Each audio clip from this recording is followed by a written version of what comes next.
सो hi friends. जैसा कि recently अभी अभी हमारा यूपीएसआई का एग्ज़ाम कंडक्ट हुआ है। हम सभी ने अपना एग्ज़ाम दिया है। उसके विद इन 1 वीक हमें हमारी आंसर की भी अवेलेबल हो गई है और सभी ने अपना स्कोर चेक भी कर लिया है। जैसा कि आंकड़ों के हिसाब से पहले बताया जा रहा था, मेरिट बहुत हाई जाने वाली है, 135, 150, 160। फिर आंसर की आने के बाद देखा गया है कि ज़्यादातर लोगों के मार्क्स घट गए हैं। तो तभी एक केस भी सुनने को आता है कि एक जो बच्चा है वो प्रयागराज साइड का केस है। एग्जाम देके आता है यूपीएसआई का और एग्जाम देने के बाद ही वो ये उसको रियलाइज हो जाता है, एनालाइज करता है, वो उसको रियलाइज होता है उसका एग्जाम नहीं क्लियर होगा। एक नोट लिखता है पेरेंट्स के लिए कि मम्मी पापा मेरा एग्जाम क्लियर नहीं हो पाएगा, सुसाइड अटेम्प्ट कर लेता है। तो जैसा कि हम जानते हैं कि हमारा जो एग्जाम है इसमें बहुत सारे राउंड होते हैं। रिटन एग्जाम आप निकालते हैं, क्वालिफाई करते हैं। इसमें एक नॉर्मलाइजेशन का बहुत बड़ा फैक्टर होता है। जितना आपने किया है उतना उसमें आपका 15 टू 10 मार्क्स प्लस भी हो सकता है, बढ़ भी सकता है, घट भी सकता है। ये होना ही होना है।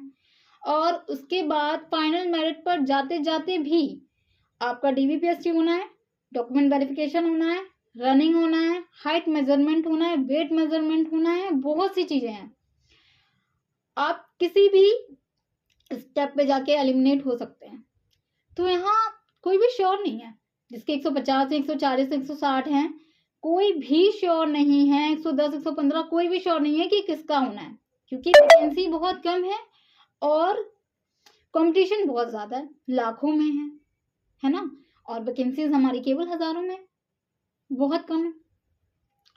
तो अब क्या होता है कि वो बच्चा केवल अपना एग्जाम देने के बाद फर्स्ट राउंड में ही अपनी सुसाइड अटेम्प्ट कर लेता है। तो क्या यह सही है? कोई भी कॉम्पिटिटिव एग्जाम आपके लाइफ से बढ़ के हो सकता है क्या? आपके पेरेंट्स के लिए कोई भी जॉब, कोई भी प्रोफेशन या दुनिया की कोई भी चीज आपसे बढ़ के हो सकती है? नहीं हो सकती। जब आप इतने बड़े कंपटीशन की या किसी भी चीज की तैयारी करते हैं तो सबसे पहले आपकी जिम्मेदारी है कि आपको खुद को इमोशनली, मेंटली, फिजिकली स्ट्रॉन्ग बनाना है। क्योंकि सपोजेड अगर आप मार्क्स अच्छे ले आए, पढ़ पढ़ के आप पास भी हो गए, आप सक्सेस भी हो गए और आप खुद को स्ट्रॉन्ग नहीं बना पाए, तो आगे आने वाले चैलेंजेस को कैसे मेंटेन करेंगे? आप उस सक्सेस को ज्यादा लंबे टाइम तक, ज्यादा लंबी ड्यूरेशन के लिए कैसे मेंटेन कर पाएंगे? तो जब आपकी लाइफ में फेलियर आती है ना, तो वो एक सबसे बड़ी ब्लेसिंग होती है गॉड की। इतना मान के चलिए कि जब जब आपकी लाइफ में फेलियर आ रही है, आप सीख रहे हैं